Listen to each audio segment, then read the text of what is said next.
Notre idée, c'était de regrouper le programme d'un cycle d'orientation dans un seul volume de façon à être le plus compact possible, de recréer une nouvelle clairière dans ce réseau et de construire avec notre bâtiment un bout de forêt, un espèce de cordon boisé artificiel.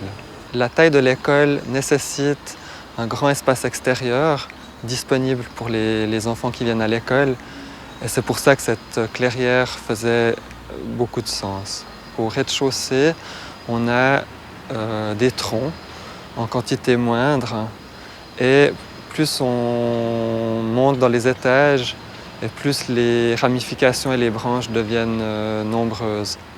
C'est avant tout la structure porteuse du bâtiment. C'est elle qui donne l'identité à cette école. Elle est vraiment très facilement reconnaissable. Les salles de sport se trouvent au premier étage pour gagner au maximum la lumière naturelle.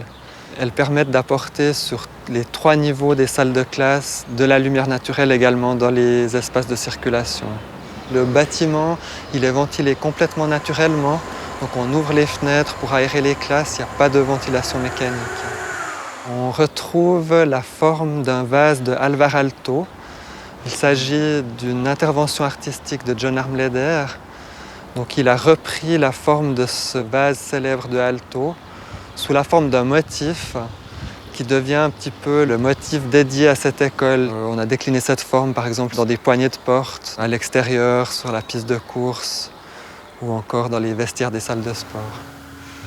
Toute la journée, la façade change, les ombres sont différentes, les reflets sont différents et c'est vraiment ça qui rappelle, si on veut bien, la vie dans un sous-bois ou dans une forêt.